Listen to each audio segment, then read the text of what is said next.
Okay. So hopefully you can hear me. Sorry for the technical difficulties, guys. We are a bit behind schedule, so I apologize for that. Me and Matt Wilkinson have been frantically trying to get this working, and I'm not the best with technology, so it's been hard work. But thank you for hanging on in there. As you'll hopefully know, my name is Sal. I'm here from the UK. I'm a whitewater kayaker. I wasn't currently meant to be in the UK like a lot of paddlers right now. We've kind of been summoned back home, and we've got a bit of a change of lifestyle at the moment. So I'm currently back in Nottingham.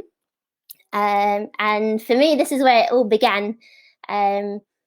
10 years or so ago, I learned how to kayak on the artificial whitewater course here in Nottingham. And since then have been fortunate enough to paddle all over the world, including a lot of South America, Asia, America, Canada, and obviously lots of Europe. So I'm very privileged for that and very appreciative of it. And yeah, slightly different times now back here in the UK. We're not currently able to get on the water due to our government guidelines, but I am able to use this time productively, fortunately. Doing quite a bit of land-based training. I've gone back to my hospital job in the NHS temporarily. So yeah, interesting times. And I hope that you're all well out there and you're all doing okay and adapting to these changes okay. So I've got a few questions to start with. Please feel free to comment with any questions that you've got or anything in particular that you would like to be discussed. It can be as random as you like. In fact, the more random, the better. But yeah, please do let us know if there's anything in particular that you'd like to ask about, or if I mention something but you want actually some more details, then please just put it in the comments. And I'll keep an eye on those. I've also got some questions that were asked prior to tonight, so thank you very much for sending those in, and I will do my best to answer them. As I said, if you want any more detail or I've not quite covered anything, then please just pop it in the comments and I will get straight on that. So, first question is from Colin Brenton, who I know is a Dartmoor paddler. Super nice guy, really good paddler. Most weekends, if there's water, you'll see him around the Upper Dart car park. And he has asked, can you tell us a bit more about Chile? Would love to go, but I'm not sure just how extreme a paddler someone would have to be to really enjoy it. Just how full on is it? And how would you compare it to, say, France or Italy? Now, I'm not sure if Colin knows this or not, but this is actually a question I can relate to really well. Because for years and years, I wanted to go to Chile. I'd seen the photos of the Rio Claro, of the tiazas or the teacups, which, if you don't know, are those super clean waterfalls, and it's just one after another. And you've probably seen lots of videos and photos of them because they're really spectacular. And I'd seen these photos and I desperately wanted to go, but I put it off for a really long time. Several years, because I just wasn't sure I was a good enough paddler. And no matter how much I wanted to go, it was also quite daunting. Obviously, it's a long way from the UK. And all the stuff you see on YouTube is pretty full on, pretty huge. You tend to see all those massive waterfalls or the big gnarly rapids, but you don't really see a lot of what else is there. And I found this intriguing, but also a bit intimidating. And when I finally set my sights on going, I then had a few knockbacks, such as shoulder injuries, and people that I'd been hoping to go with actually pulling out and not going ahead with the trip. So it took me a while to get there, but eventually I did go. And I was incredibly nervous all the way there because I was heading out on my own. I pretty much just had sorted out getting me and my kayak there, and then hadn't really dealt with any of the other details and figured out that I'd just make a plan once I got there. And fortunately, it worked out really well.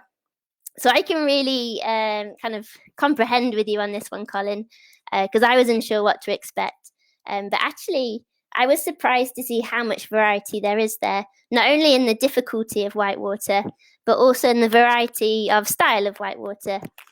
So you would have seen the videos of the big Futalafu, so it's big wide river, high volume, massive waves, super good fun in this beautiful valley.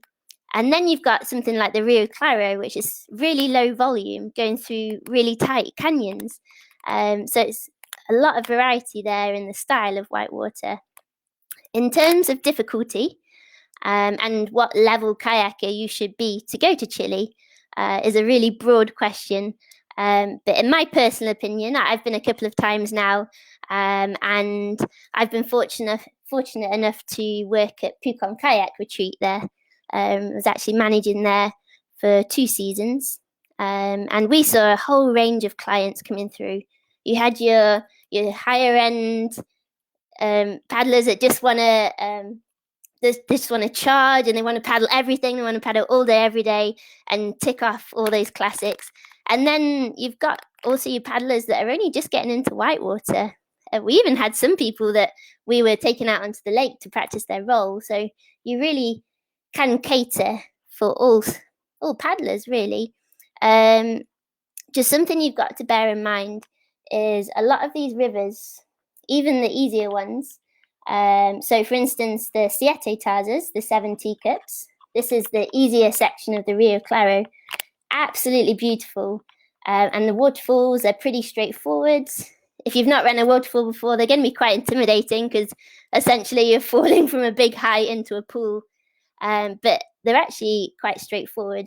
But the thing you need to bear in mind is that these rivers aren't all roadside. Sometimes if you have a bit of a problem, it's not always super straightforward to sort out immediately. So although there's a lot of abilities that can be catered for in Chile, you do need to be thinking about your team and whether you can all look after each other and get each other out of certain situations. So you need to be confident in these environments, not just for paddling, but also looking out for your team and carrying out rescues, and responding to how things work out. And alternatively, an option for that, if you aren't confident that you and your team, or maybe you don't have a team like I didn't, then maybe you could look into alternatives like using a provider. For instance, Pucon Kayak Retreat, who obviously I spent a lot of time with and worked with. So I'm a bit biased, but I think they're a great company. They can obviously sort out all your logistics for you and also keep you safe on the river. So encouraging you to kind of push yourself and progress your skills, but feeling safe and well protected at the same time. So I definitely encourage you to get out there, Colin. I think you'd absolutely love it. In regards to how it compares to a lot of Europe, I think it's just a completely different place. France, there's a lot of really cool runs. They're all quite short, so super sweet but really short. You can tend to fit in a few sections per day. In Chile, things tend to be a bit more spread out, and take you a bit longer.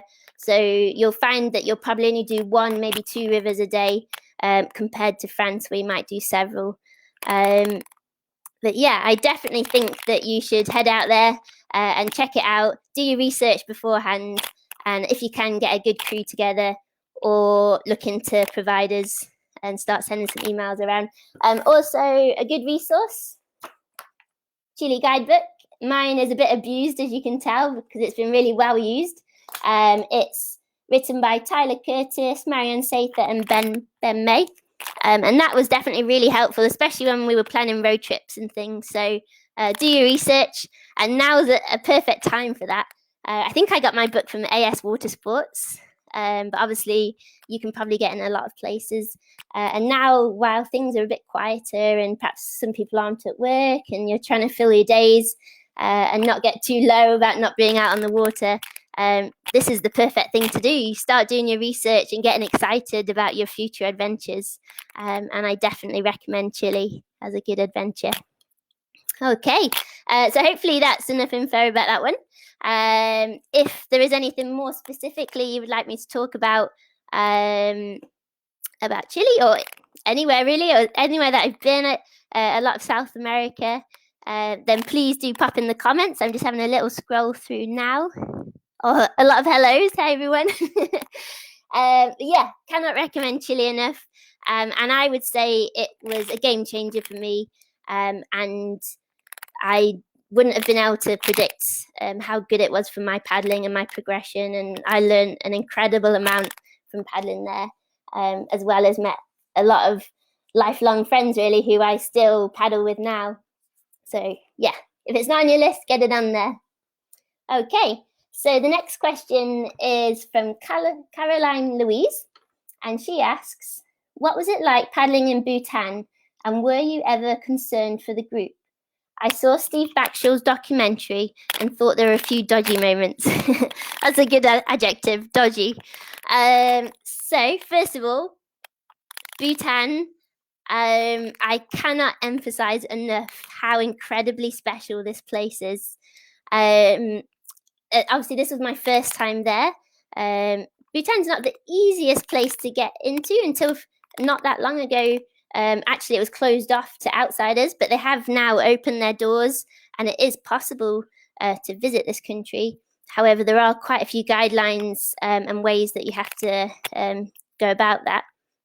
But I think probably for this reason, because it's been so well protected, and they've been so careful about how many people they let in and limit the amount of tourists that they have, is the reason why it's such a beautiful, unspoiled place. Everywhere you went was just spectacular. Whether it was rice paddies and open fields and valleys, or the Himalayas, beautiful monasteries, the strong Buddhism culture in Bhutan. And it was just so special. And that was without even the paddling. So you can imagine, add to that awesome whitewater, then it really is an incredible experience. Bhutan to paddle. We had a couple of days on 2 commercially rafted sections called the Mochu and the Pochu, which essentially mean the Mother River and the Father River, I believe. And these were awesome, like really good kind of grade 3 runs, fairly pushy pull drop style rapids, but really good fun. And then our river that we descended and kind of explored, if you've not seen the program, was actually Bhutan's last unrun river. And our group was being led by Daz Clarkson King from Pure Land Expeditions. And there was myself, Pringle, or James Bevington, and Steve Backshall. And yeah, and we worked our way down this river, which turned out to be full of absolutely incredible whitewater. Some of it a little bit more nails than the rest, but generally just really good quality whitewater. There were times that I was perhaps a bit concerned. My role in the team was safety kayaker, or like assistant guide to Daz. And I think if you take your job seriously, then you're always going to be a bit concerned when you know that we didn't know for sure what was around every corner. Obviously, we'd done all the research that we could. We'd use a lot of satellite imagery. We'd use drones. So we tried to get as much information as possible about the river. But at the end of the day, it was an unknown section in a very deep canyon with pretty impossible access, really, other than to continue down the river. So obviously I was always quite on guard, and very aware at the back of my mind that if things did go wrong, they would escalate very quickly and potentially be quite difficult to get out of that situation. So yeah, I guess what I'm trying to say is my guard was always turned on, and I was always kind of looking out for the welfare of my team, but equally not trying to let worries and negativities kind of take over and adjust my way of thinking and kind of logical decisions and things. Go back to what the question was. Yeah, so, and as most of you will know that have watched the programme, there was a particular time when Steve got into a bit of difficulty, and it had potential to turn really serious. And obviously that shook the entire team up, in particular Steve, and left him to be quite tense the next day. But luckily, as the day went on and we had really nice white water and he eased back into it, luckily we started with some kind of grade 3 that was just really good fun. You could see him relax and start to enjoy himself again. And yeah, morale picked right up and we just had a really great adventure, really. So it was hard work, but definitely worth it. And very appreciative of that opportunity that I had. Okay, so next question. I'll just take one of the ones from the live feed. So Brian Taylor, well done on your 24-hour challenge on the Dart this spring. It was an awesome day and night. Thank you very much, Brian. You know that it wouldn't have been possible without you, so thank you so much. And also to the rest of the support team, you were incredible. For anyone that doesn't know, myself, Rob Harris, Rich Brooks and James Ibo, we completed a 24-hour paddle for Children's Hospice in February, which was pretty hard. Very tough going at times, particularly between probably about 3 a.m. and 5 a.m. They were probably the toughest hours. But because we had such an incredible support team, we got through it and managed to go completely above and beyond our kind of our goals. So thank you very much, Brian, and the rest of the team. Tara, hi. Thank you very much for joining us from America. That's awesome. Colin, you're welcome. No problem at all.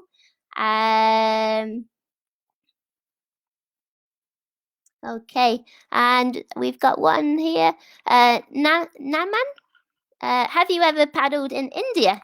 I haven't actually. I've seen a lot of amazing footage. And I've seen the boys' Meghalaya guidebook recently, which has got a lot of exciting photos in and lots of really good info. So it's definitely on the list. There's a few rivers that I've seen that look challenging and a bit full on, but really good fun. I've heard a lot of positive things about paddling in India, so it's definitely on the list.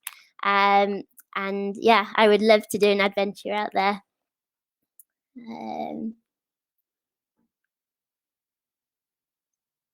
Matt Plank, after visiting Peru, I've always wanted to return and paddle there.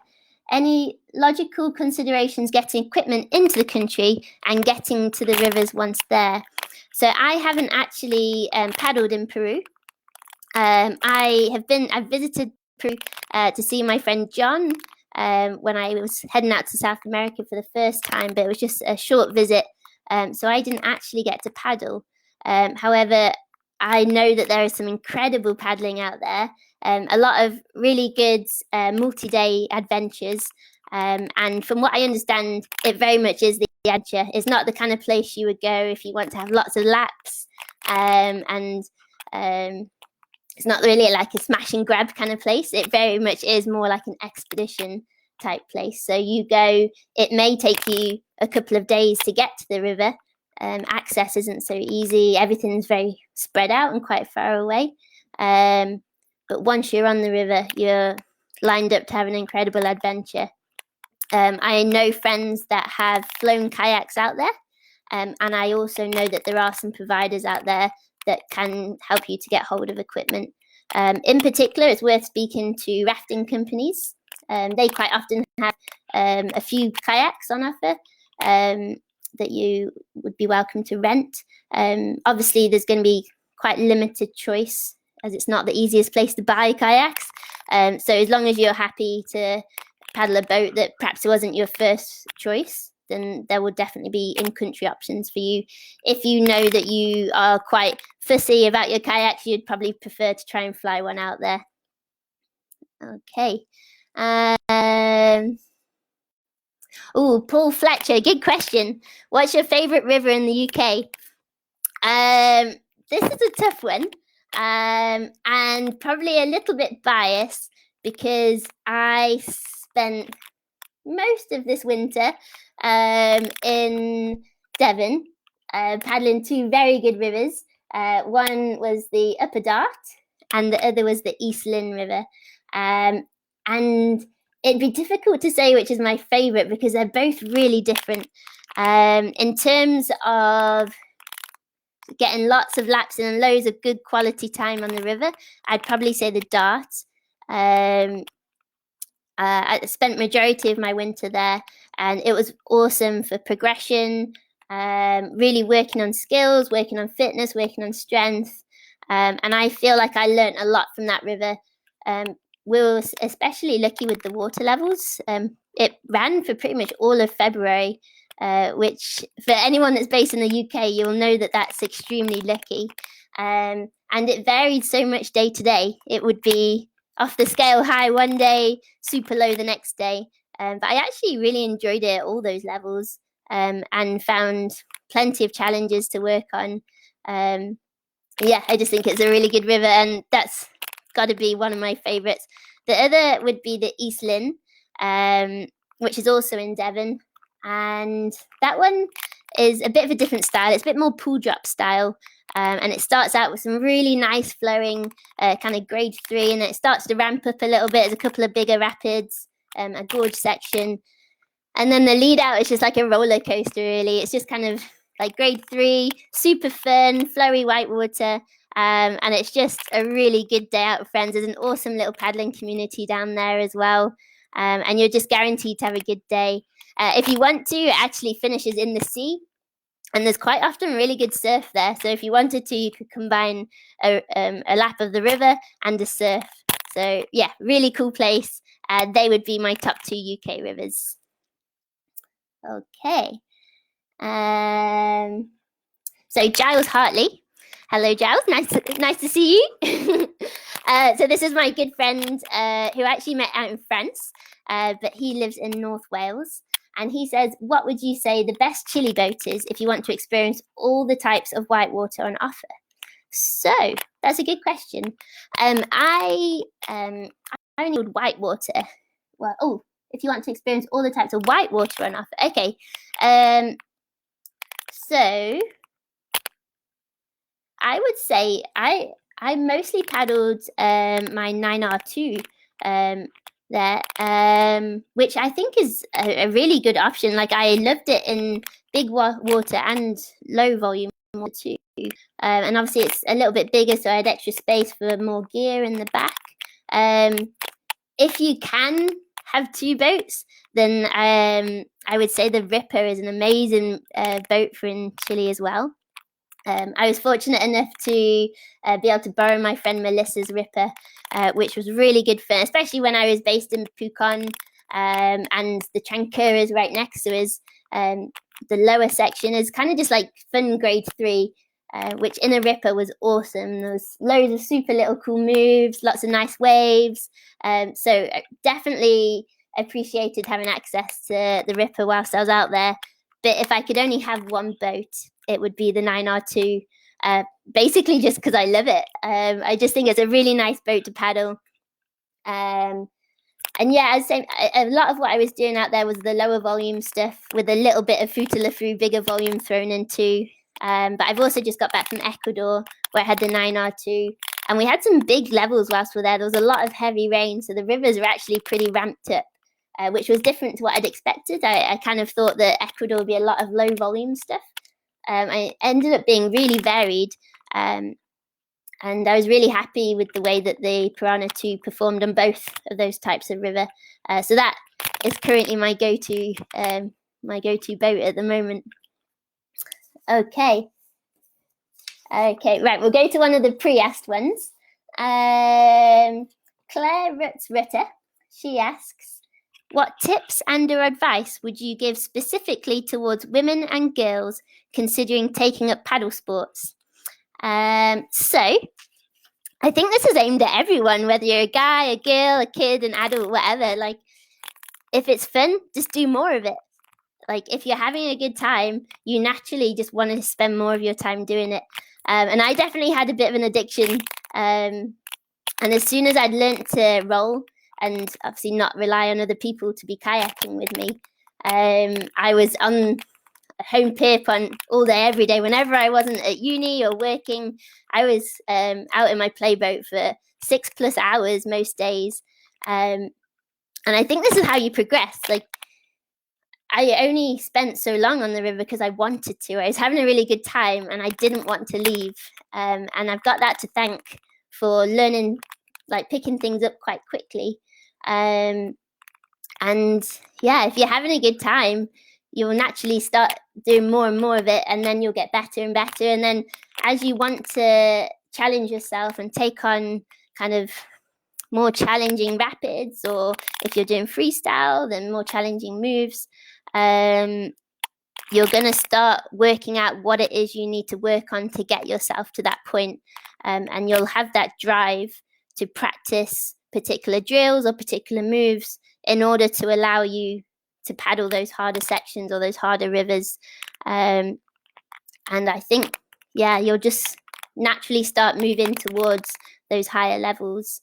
And if you take it too far and you get knocked down, like I've definitely learned from a few mistakes I've made, then you just take it back a notch and work your way back up again.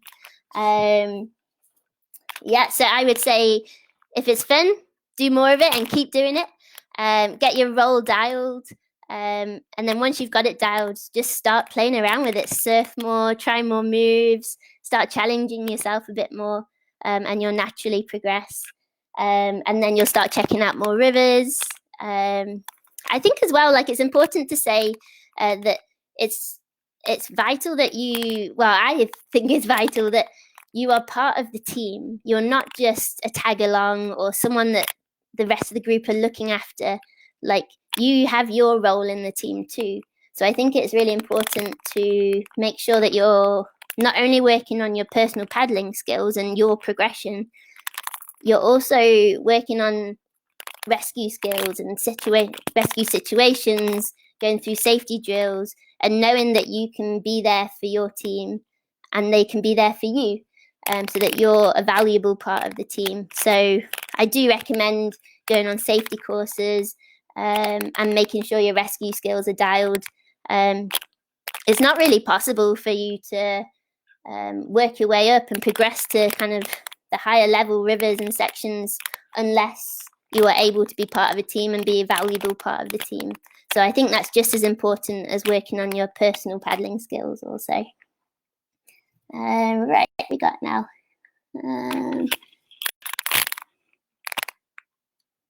Okay. Seeing some good love for the East Lynn here. Jason Humphreys, have you spent much time on the magnificent rivers of South Wales? I haven't, and I know from my good friend Morsey that there are a huge amount of awesome rivers over there, and I would love the opportunity to come and explore some of them. Many years ago, I did the Melt. I know if you're a Welsh local, that's not pronounced correctly. That was really good fun. I also did the Towie. So I've done a couple of things there, but I really could explore a lot more. And yeah, maybe when we start to get some rain, when we're allowed out again, I'd like to come and check some of those out. Maybe you can show me some of them, Jason. Right, okay, where are we? Tara Blair. So Tara is a good friend of mine. I met her out in Chile, so that's a good example of kind of picking up those lifelong paddling friends from memorable trips that you've been on. So Tara, what are the top things you consider choosing the destination for paddling trip, and where are you looking forward to going most when we're allowed to travel again? So for me, I think there's two different types of paddling trips.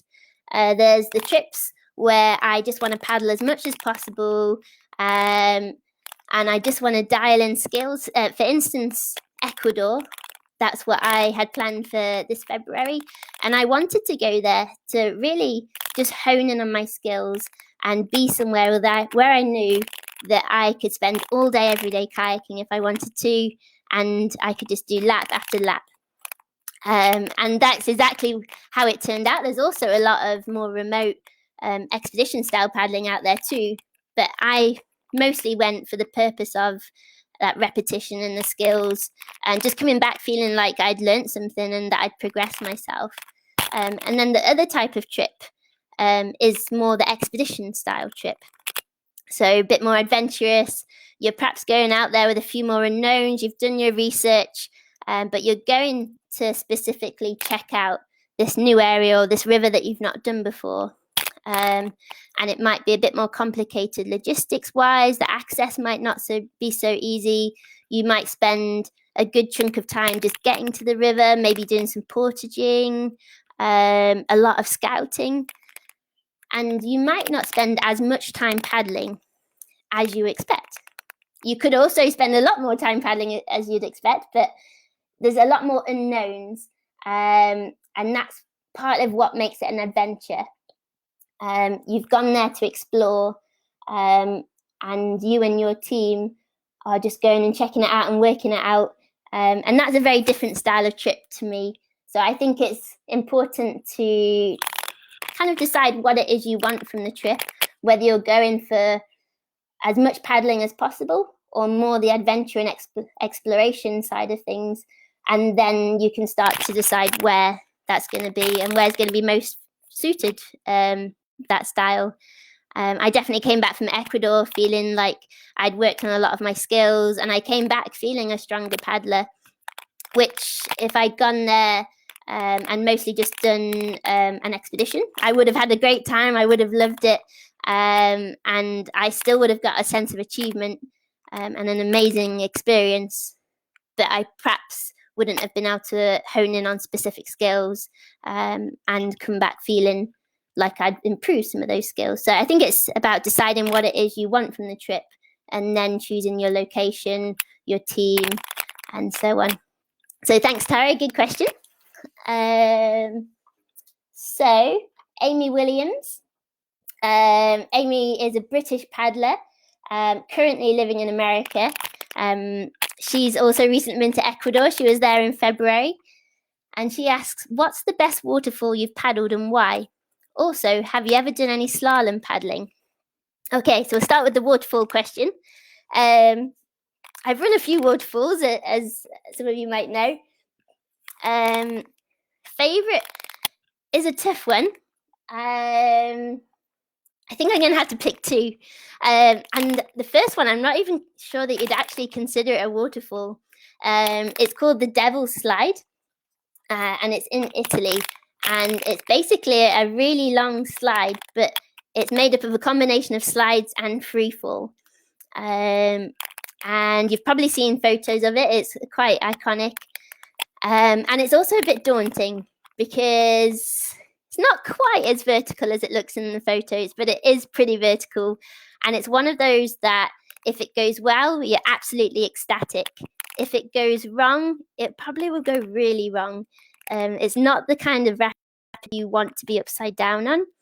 There's also a cave just past halfway, I would say. And then on the last third, there's a pretty nasty undercut. So it is quite serious. But if you get it right, then it's an amazing feeling. And I'd actually looked at it a couple of years in a row. Each time I'd gone to Italy, spending the spring there kayaking, I'd looked at it and I kind of dreamt about it. I'd fantasized about it. I think I'd imagined myself running it hundreds of times, but hadn't actually paddled it. And there was one year in particular where I'd already thought to myself, right, I'm not going to run it because I have a big trip coming up to Russia and I can't risk getting a bad injury so close to this trip. But actually, we had just finished working on the river and we drove past it. And actually, it was at primo levels. And it didn't even occur to me that I'd already decided I wasn't going to paddle it. I was with an amazing team. Everything felt right. The levels were right. We were with a good team. We'd done our research and we had enough daylight. So we just went for it and it was amazing. It was actually my birthday, so that was a pretty good feeling as well, and a real sense of achievement after that. The second favourite waterfall, I would say, was Garganta in Chile on the Rio Claro, and that's for several reasons, really. Again, it's a pretty iconic waterfall, but it's more to do with the story behind it. After turning up in Chile without a crew, without really a plan, chances of paddling the Rio Claro were pretty slim. It's not the kind of place you can just turn up without a team. It's a very remote, inaccessible canyon, particularly the Entre Saltos section, which basically means in between waterfalls. This section is particularly difficult to access, and it's one of those that when you're in, you're in. So the chances of me getting to paddle this section were very low, but a case of being in the right place at the right time. I rocked up at Pukon Kayak Hostel, or now known as Pukon Kayak Retreat, and it just turned out that a group was heading out, and they needed a second guide. I'd paddled with some of the guides that day. They must have put a good word for me, because I got invited on that trip, and had an amazing adventure. We hadn't initially planned to paddle that section, but we'd heard that a recent log choke had been cleared, and the levels were just right. So we headed in there. It was myself, my friend Eli, Christoph, and Flory, and a couple of others. And it was just a really great memory, one that I definitely won't be forgetting anytime soon. So that's a real highlight for me. And anyone that doesn't know, Garganta de Diablo, so Throat of the Devil, is a twisting corkscrew waterfall. And we hadn't actually paddled this section before. So you can't see. You get to the pool, you can see the very first corner, and then you see nothing. I tried climbing up one of the cliff sides to see if I could see a bit more, and you can't. So it's a bit daunting knowing that you're not quite sure what's around the corner, but it's actually a really sweet drop. Yeah, and very special, and a very special, beautiful place. So that would be my two favourites. Slalom paddling wise, I haven't done a huge amount, to be honest. Home Pierpont, where I learnt to kayak, there's a lot of slalom paddlers there. A lot of slalom paddlers base themselves there purely for that reason, so that they can train there. And it's something that I've always meant to do more of, and then not actually been around as much as I'd planned to. So I haven't spent a huge amount of time in Nottingham over the last couple of years. However, as I spend more and more time here, maybe it's something I will do more of. You've got paddlers like Baino, David Bain, Morley, Jen Crimes, who do a lot of slalom paddling here in Nottingham, and they're incredible river runners. So they're definitely a good motivation for working on those skills and then adapting them to the river. I also believe that Nora and Gerd do slalom training too. So it's definitely something that's worthwhile and well worth doing. So yeah, as of yet, no, but maybe it'll be on the cards at some point if I finally spend a bit more time here. Okay, so thank you, Amy. Okay, so I'm babbling a bit. Time's going fast. Dan Towards. Hey, Dan. So, hi, Sal. I know you've used the Tutea, so the smaller Waka kayak, for a long time. So going to the 9R must have been a big change. Have you ever felt that it's too long for smaller UK rivers? Also, do you find the narrow cockpit gives better edge-to-edge transfer? Hope you're well. Okay, thanks, Dan. Hope you're well too. So I did paddle the Waka Tutea for a really long time. And I absolutely loved it. It's a great kayak. And I think it's actually responsible for a peak in my kayaking. I felt before the Tutea, I was kind of on a bit of a plateau. I hadn't progressed for a while, and I was getting a bit frustrated. And then when I paddled the Tutea, I felt like my paddling started to improve a little bit, and that I was able to kind of take on more challenging rapids. And then I think, like most things, you keep using a certain piece of equipment or doing things in a certain way until you find something that suits you better. So although I love that kayak, and I actually still have one, my good friend Nikki is looking after it for me in North Wales. I got the opportunity to try originally the 9R out in Chile, and I enjoyed it. It wasn't outfitted to me, which wasn't great, because as you might know, I'm a bit of a short ass. So I could tell it was a good boat. It just wasn't set up for me. So then when I got back to the UK, I managed to get hold of one. And thank you very much for that, Matt. I managed to keep hold of it for a little while, which meant that I could outfit it to me. And I hate outfitting. Anyone that knows me knows that I absolutely hate it, but it is essential. I will, without fail, every time I get a new kayak, I spend at least 4 hours outfitting it, and then we'll perhaps go back and forth as necessary, making little adaptations here and there. Although I hate it, it really is essential, especially if you're kind of short or small like me. Just for getting that connectivity, really. And as soon as it is fitted correctly for you, it's then your boat. It moves with you. It does what you were asking it to do. And it's just so much easier to control and drive and get the nose where you want it, compared to if it's not outfitted to you. So Dan asked if I found that it had been too long for some UK rivers. I've not actually come across that problem. No, I wouldn't have said I've come across that problem at all, really. If I'm banging into things, it's probably just because I'm not doing a very good job of paddling. I know when I first got in the 9R2, I was surprised at how fast it was, especially compared to the Tutaya. And that did catch me out on my my first couple of days in it. I remember speeding into some eddies, probably with quite an alarmed look on my face, trying to control it. But actually, once I got used to it, I absolutely loved it. And I've not really paddled much else since, actually. I really enjoy it. And the edge-to-edge transfer, yeah, I'm definitely finding that easier, especially once sort of the outfitting out. I'm a big fan of the hookers. For anyone that doesn't know, they are an optional extra you can get with the kayak. And they're basically extended thigh braces. And coming from waka boats, they have the option of quite aggressive thigh braces, and that was what I was used to. So coming over to Pyranha, I find those very useful. As I say, particularly for kind of when you want to crank the kayak up on edge. I find that I actually use my thighs a lot when I'm kayaking. So for me, the hookers are well worth investing in.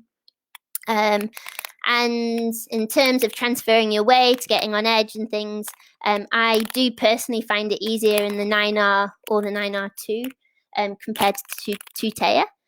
And I think that's just personal preference and kind of personal like body shapes and sizes. Although I loved the Tutaya, I think it was a bit too wide for me, which isn't solely to blame, but I think perhaps contributed to a shoulder injury that I had a couple of years ago. Yeah, just trying to crank on a massive edge. I was trying to ear dip on a waterfall with the boat that was a bit wide for me, and obviously part of it is my skill, but I think also it's perhaps just a bit big for me. Going over to the Pyranha, yeah, I definitely find it a lot less effort to get it up on edge, and yeah, it just moves really nicely. So I'm a big fan, and yeah, until anything else comes out that I love, I think this is going to be my boat of choice, other than the Ripper, obviously. Okay, so thank you, Dan. Cool. So David Walker, for someone wanting to get into whitewater, what's the best way? So I was very lucky because I have Home Pierpont here in Nottingham. I didn't become aware of it until kind of my late teens, but it was an awesome facility to have. It's not the gnarliest whitewater or anything. It's kind of just like grade 2, 3, but it's awesome for learning whitewater skills, especially your intro to whitewater, and then kind of using that to progress your skills, as well as keeping up your fitness and your paddle strength. So I was fortunate with that. I was a very eager being, so I was there, as I say, kind of all day, every day that I could be. So I met people quite quickly, and that's how I kind of built up my little community, and then went on from there into river running, meeting people at different locations, and kind of building up a bit of a community that way. I would say though, if I had to advise anyone that wanted to get into kayaking or at least give it a go, I would encourage them to join a club. Although this isn't the method or the path that I took, I think it's a really worthwhile thing to do, because instantly you're in an appropriate environment, you've got people around you that can look after you and keep an eye on you, they can lend you the gear, and you're instantly making paddling friends and building up a community. It's all there ready for you. And they're nearly always run by volunteers, so they're pretty affordable as well. So I would direct people down that route if they wanted to get into kayaking and give it a go, which I strongly recommend. And I think it's also useful to get in some of those courses, like I was saying earlier, starting to kind of get a bit of instruction regarding safety and rescue, and getting that in nice and early, I think is really worthwhile too. And I guess your general skills courses and like instructional weekends and things are really good for kind of accelerating your learning. You just perhaps won't meet people through that way to then continue your kayaking with. So in addition to your club sessions, I think they're a good way to go. Also from David Walker, what is it like paddling solo? Do you have any advice for paddlers wanting to get on the water regularly, but maybe don't have a nearby community of paddlers? Okay, disclaimer, I do not recommend solo paddling. However, I do it, and I know a lot of paddling friends who also do, but that doesn't mean that everyone should. Obviously, it's a personal decision, and you've got lots of things to weigh up. It's going to be hugely dependent on your environment, your experience level, the consequences. So yeah, it's a personal decision. As I say, I do, but I wouldn't openly recommend it to everyone. I do it and I accept the risk, but I always think to myself, kind of, right, is this a silly idea? Is it an okay idea? And weigh up kind of the consequences. One thing that I have started using more recently, prior to the lockdown, an app called Paddle Logger. I've become quite a big fan of this. And it's a bit like Strava, but for paddling, where you can use it to measure your distance, measure your speed. It comes up with a map. And I quite like it because it shows different colours, shows you your speeds. So red, green and yellow, I think, which is quite cool. Particularly, I used it on the East Lynn not that long ago, and you could see where it slowed down for the gorge and then sped up for the fast flowing sections. But also, one thing that's quite cool about it is you can put in the contact details for maybe people you live with, boyfriend, girlfriend, wife, whatever, and you can set it to get in touch with them if you say for instance, I thought I was going to be on the upper dart for half an hour. However, it's going to send a notification to this friend if I've been longer than 2 hours. So that is something that is quite useful, I think. And yeah, it's got lots of benefits too. But obviously, it doesn't cover you if you have an accident. It doesn't mean that everything's going to be fine. So if you decide to solo paddle, then you have to accept that there's consequences and risks with that. You could get hurt, you could lose all your gear. So yeah, it's your decision to make, and hopefully you make a good one. Yeah, and in regards to paddling communities and things, there's lots of reasons why people do paddle alone. Sometimes it's to do with your availability. If you know you start work at a particular time and you've only got this much time, it's way more efficient some of the time to go on your own. But obviously there's complications and risks with that. If you can, it's always best if you can paddle with people. It tends to be a bit more fun as well.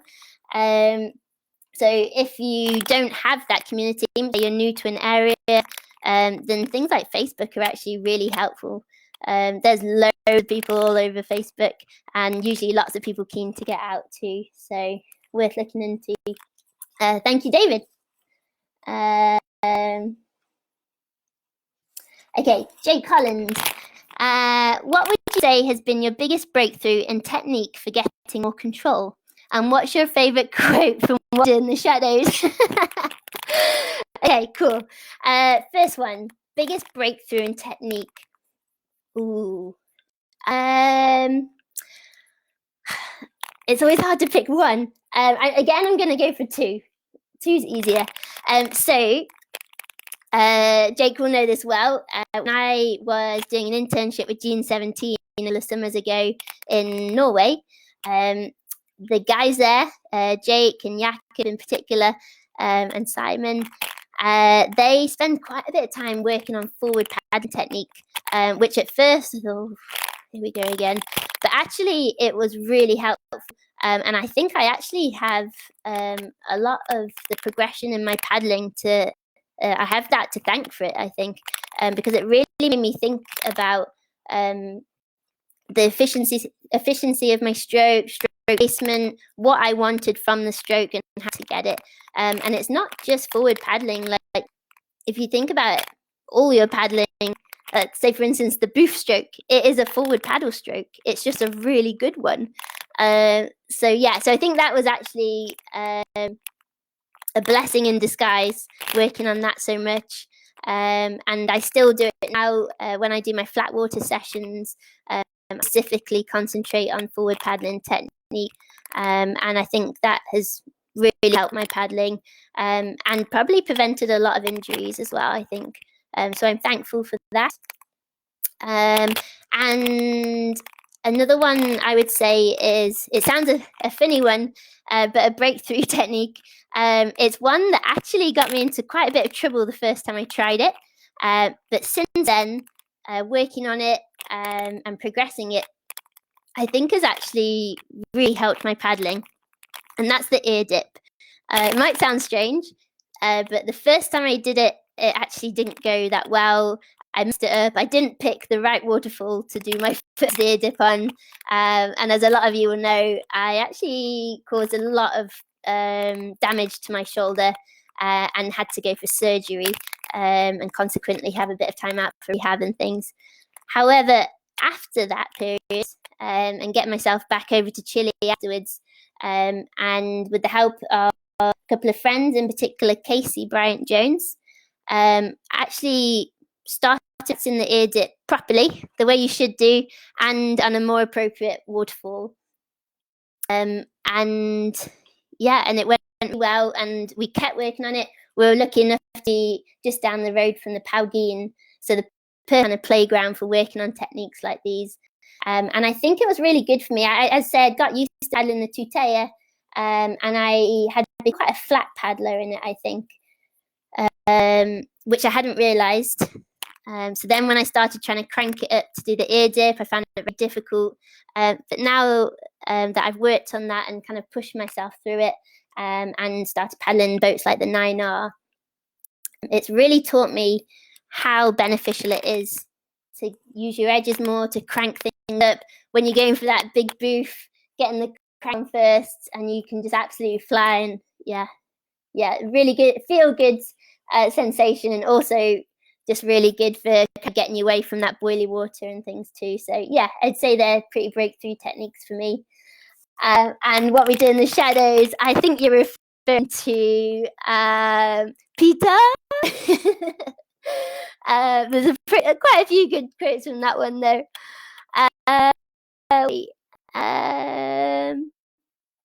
Phil Mitchell. Hey of Sal, if you could make your perfect river, what would it be? You can have 3 rapids or drops from anywhere in the world, 1 kayak, and 2 paddling companions. Oh, wow, the pressure's on. Okay, so I'm allowed 3 rapids or drops. Okay, so let's say,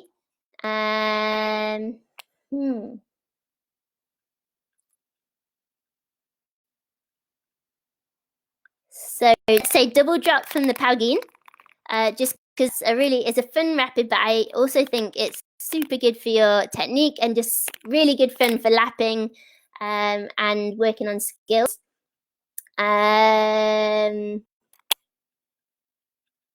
Then I would say, I can't think of the name of it right now. There's one pretty big rapid on the bridge to bridge section of the Futa La Fu, which is really good fun. And you work your way through some big waves, around some holes, and at the bottom you either need to charge right or left around a big hole there. That's good fun. And third one,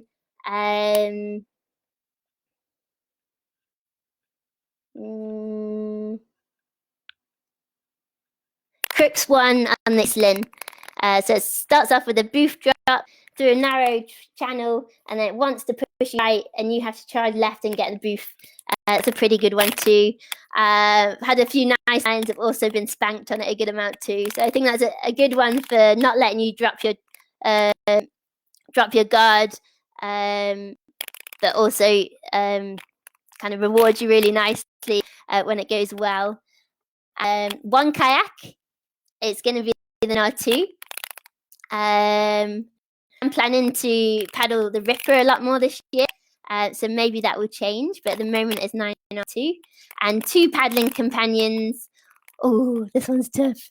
I would probably say, oh, this is really mean because I'm going to have to miss out lots of people.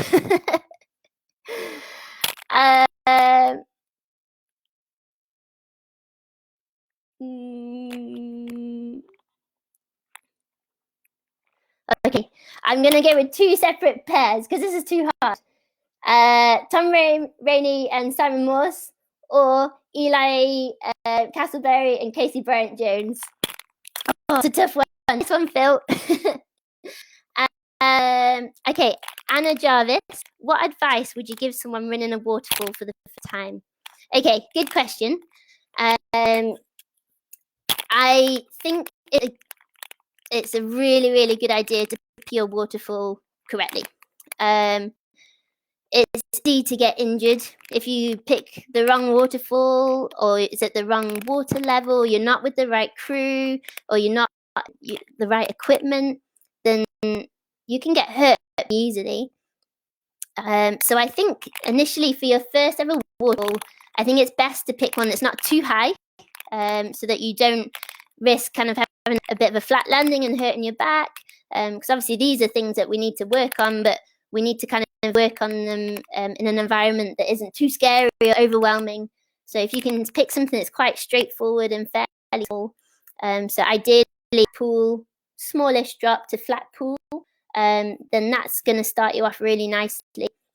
I think my first waterfall was the Falls of Fallock, which is up in Scotland, and I believe that's probably about 25 or 30 feet. But the nice thing about it is flat pool to flat pool, you can set up safety easily, and you've got that reassurance of knowing your friends are in the pool at the bottom, and you've got, if you flip at the bottom, you've got loads of time. There's nothing too full on at the bottom there. So I think it's just about picking the waterfall right, and also running through it on dry land. So Dave from Pukon Kite Retreat, he actually does a bit of a waterfall session with all his clients, and it looks ridiculous, but I think it's actually really helpful when they all sit on the grass going through the motions of how to. And I think initially for your first waterfall, probably a good idea to tuck. It's obviously a great feeling to boof. Everyone loves a big boof, but if it's your first waterfall, it's probably a good idea to go for the tuck and protect your back, and get that dialed first, and then you can perhaps work on different styles and different angles. But yeah, generally I'd say keep it simple to start with, and then gradually build it up. And you'll know when it feels right, and you'll know when you start wanting to push a bit harder. So good question. Thank you, Anna. Lee Pike, worst kayaking experience. Okay. So I would say, and I think quite a few people would agree with me here, that actually the worst nightmares for me would actually be a team member getting into difficulty.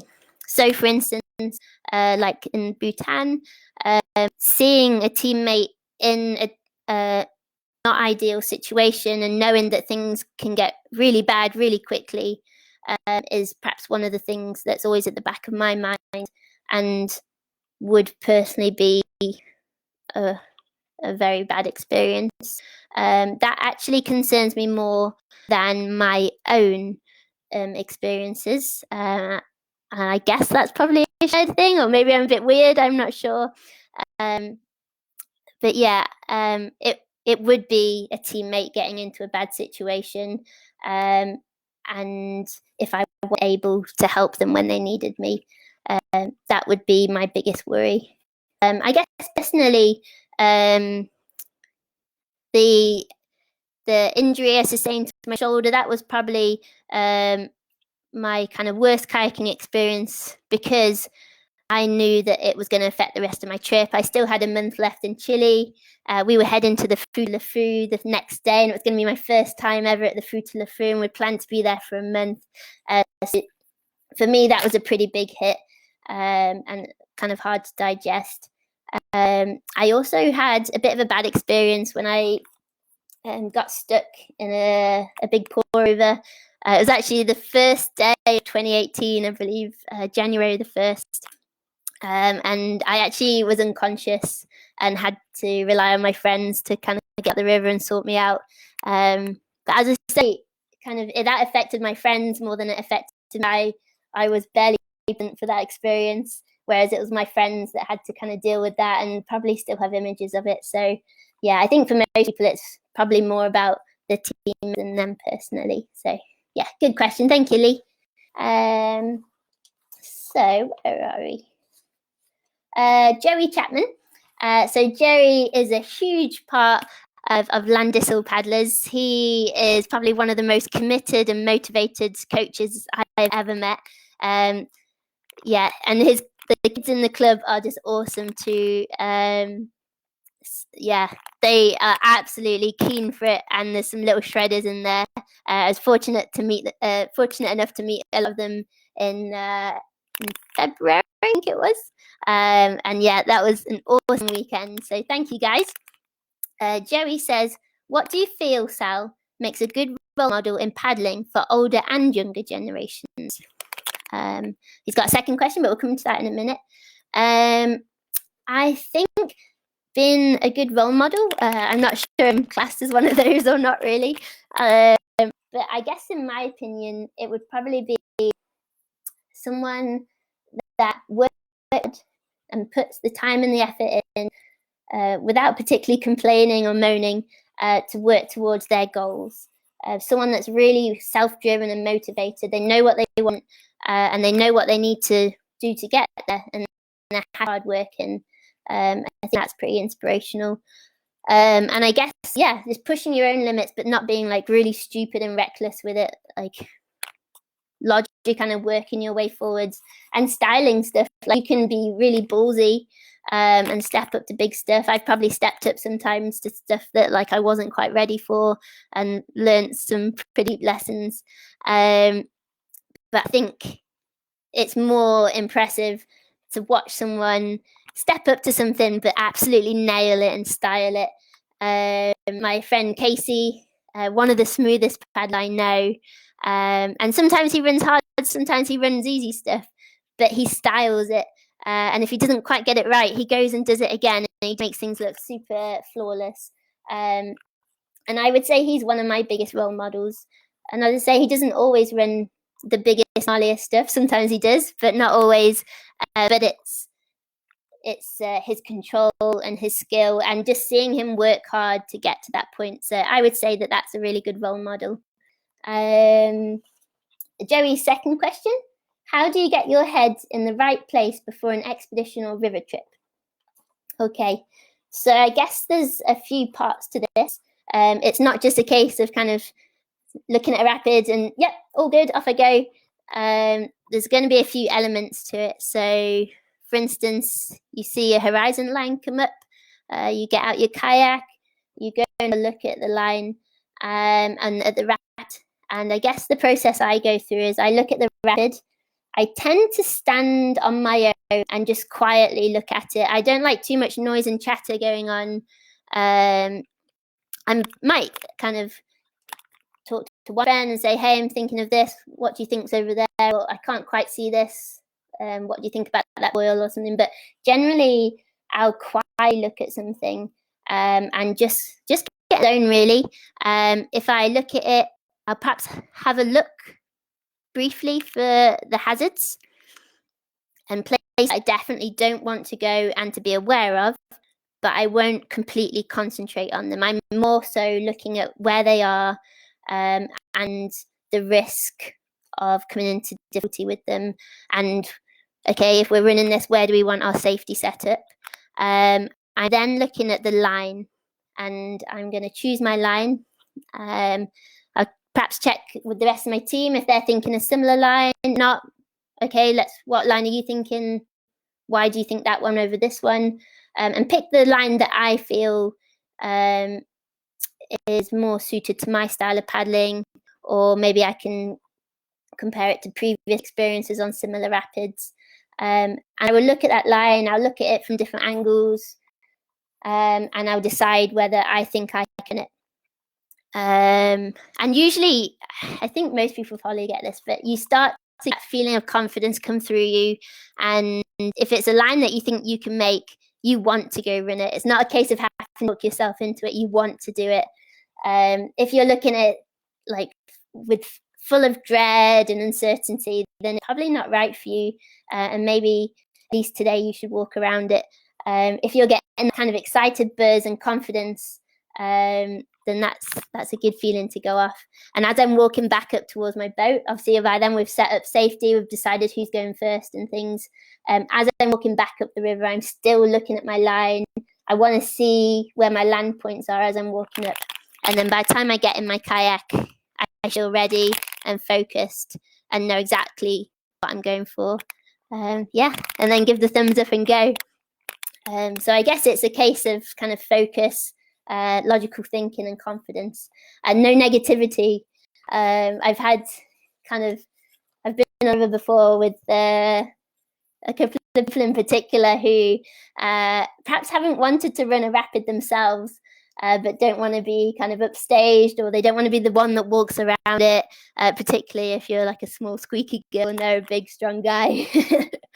I've had them try to talk me out, or really try and like focus too much on what could go wrong and things, and just generally be a bit negative so that they've got someone to walk around with. But they're generally the people I try not to get on the river with. But yeah, if you feel positive and you feel confident, then you should be in the right place. Okay, Nicola Beebe, favourite post-pad and coffee shop, please. Okay, so Nicola Beebe, she's a good friend of mine. Again, based up in North Wales, and we have explored many coffee shops together, particularly after surfing or kayaking or anything outdoorsy, really. I would probably say my favourite cafe shop kind of comes as though it is the Lynmouth Tea Rooms, which is conveniently placed at the takeout for the East Lynn. And I think the reason I like it so much is because whenever I'm there, I've paddled one of my favourite sets of whitewater. I've probably paddled it with some of my favourite paddling buddies down based that way.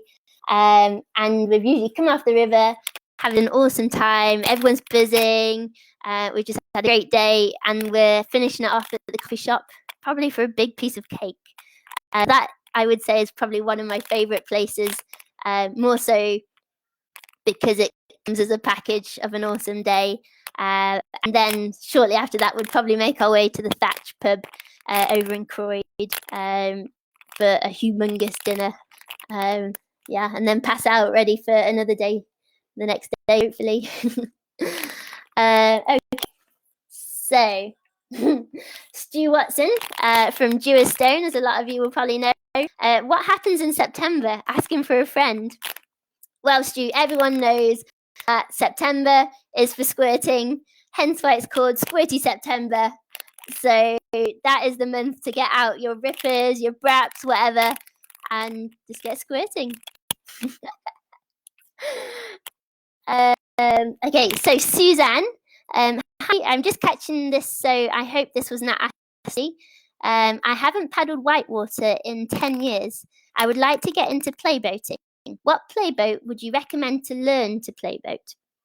Okay, so I have a Jed, a small Jed, and I've been paddling that for a long time. When I first started kayaking, I was really into playboating, especially having a whitewater course here. That was a really fun thing to be doing, and I think it's really awesome for your river skills too, and just confidence. I have had my Jed for a really long time. I think it's been good for kind of. I'm not a pro boater by any stretch of the imagination at all, but I do know that I found it a really good boat from kind of start to where I am now, and particularly because I was struggling a bit with cartwheels, particularly some of the shorter, fatter boats, like some of the Jacksons. Which I know lots of my friends absolutely rip it up in them amazingly, but I personally was struggling to get it on edge and to do things like cartwheels. So the Jed was actually quite good for me because I found those ends slightly easier to slice through the water and get up on edge. So I say the Jed from personal experience.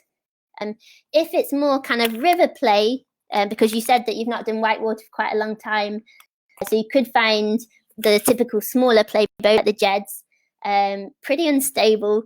I imagine you'll be falling in a lot to start with. I always am if I've not playboated for a while, which is awesome if you can already roll. But if you're getting back into this and you're perhaps sticking on your roll, maybe something slightly more stable to start with could be a bit less frustrating for you. So maybe something that's a bit more river play could be good.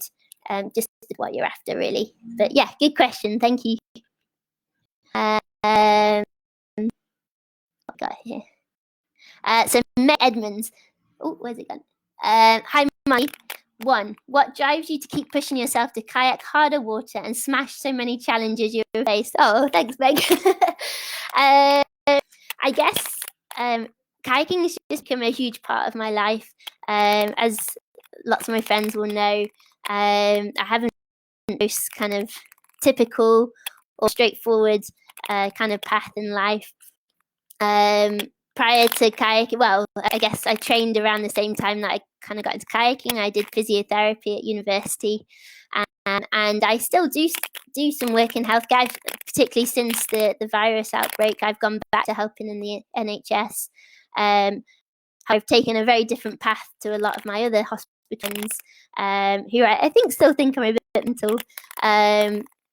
But yeah, it's just become a huge drive for me, and my main focus, really. And I really enjoy goal setting and working towards particular goals. And obviously it's really good when you actually achieve them. But just having something to work towards is really important for me. And yeah, having that focus. And yeah, and it's just a lot of fun, really. It takes you all over the world. As I mentioned at the beginning, I've been very privileged, very fortunate that I've managed to kind of work a bit, travel a bit, work a bit, travel a bit, which means I've kind of paddled all over South America, Asia, America, Europe, and I've met some amazing people along the way, learned some very useful life skills and life lessons.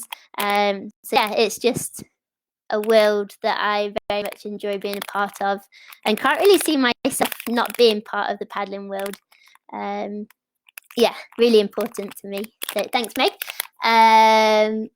Meg, when you're done, would you like a cup of tea? Yeah, that sounds great. Thanks. Hope there's some biscuits. Where are we? A few people having some love for the What We Do in the Shadows program. That's a good program. Phil Mitchell, nice, agreed on double drop. It's hard to think when you put on the spot like that, but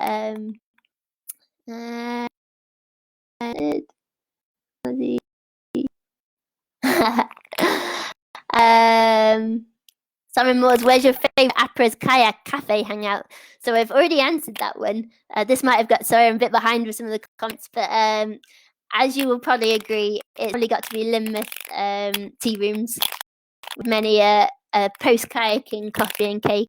They also do these massive wedges of cake, as well as kind of chip butties and stuff. So that's a firm favourite.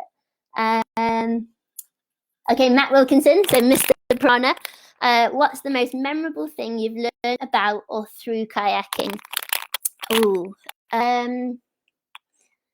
That's a tough one to think of on the spot. Most memorable thing you've learned? I guess something that I probably apply to general life that I've learned through kayaking is you can't always do everything well. Things don't always go to plan. They don't always go as smooth as you expected. Sometimes lines that I've run hundreds of times, I still mess up on occasions, or sometimes more often than occasionally. Other times, lines that I thought like, probably quite highly going to mess this up, high chances of it, have gone surprisingly well. So I guess knowing that you can't control everything, and you can't always, no matter how you practice, you probably won't be perfect every single time, but just being as well prepared as you can. So knowing, okay, so if I work on this, this and this, then I'm improving my chances of it going well.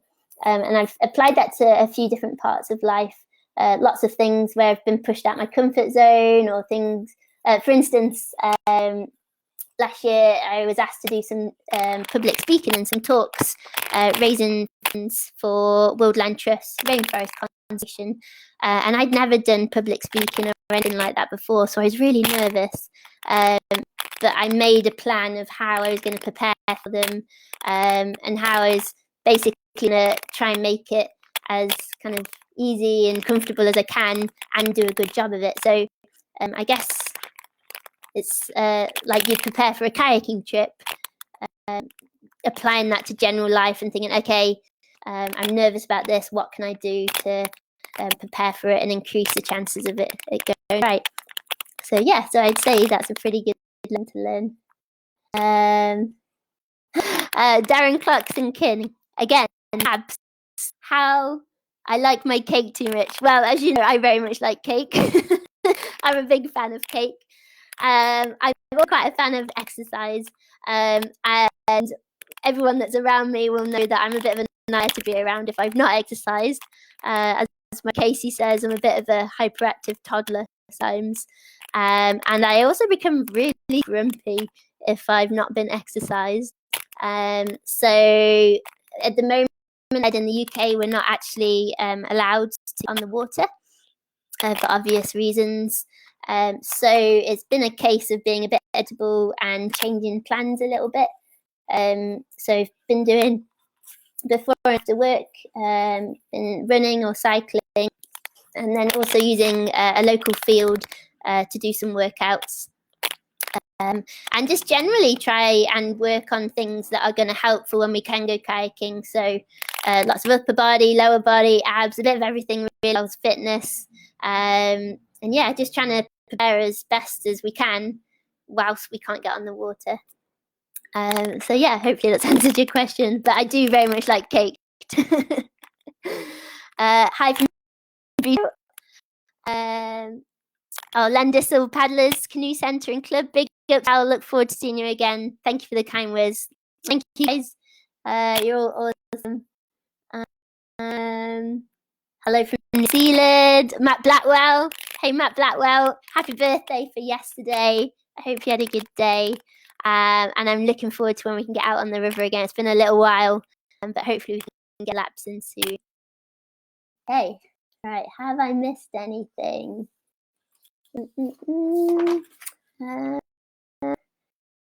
Another scroll through, make sure I've not many ones.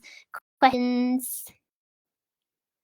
David Walton, if Pyranha would make you a Sal special edition boat, what would it be? Probably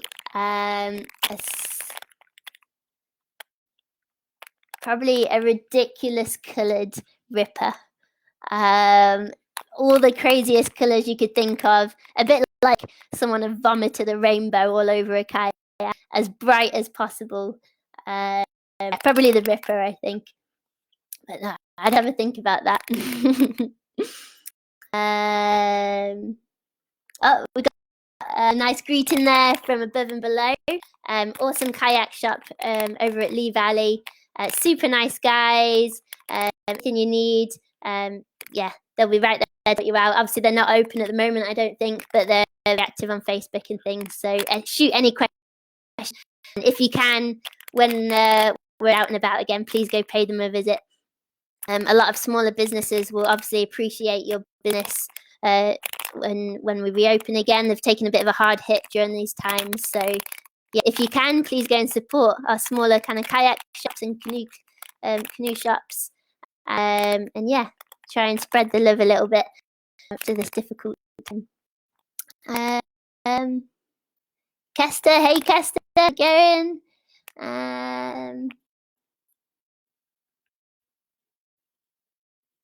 Yeah, so I think we're getting about there. Oh yeah, so I should mention, after saying about colours everywhere, just reminded me that this does prompt a new option that is available. It only became available last week, I think, where you can order your kayaks in custom colours. So you can essentially make your own rainbow boat. I can even choose like different colours for the grab handles and stuff. So that's pretty cool.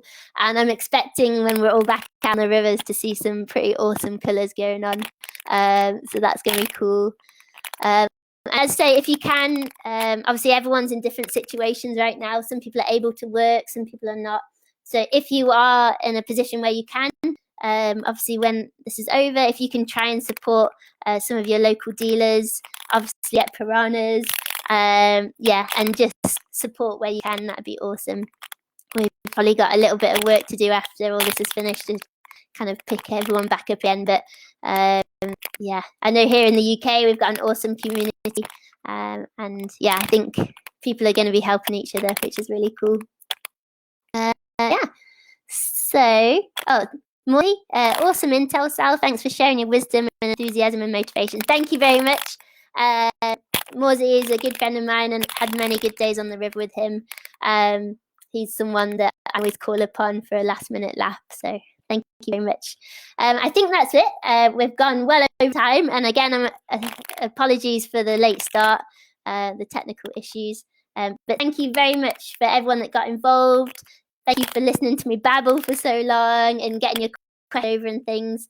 Anything else, please feel free to shoot me or the Pyranha guys a message. And I look forward to getting on the river with you later on the year. So thank you very much. See you soon.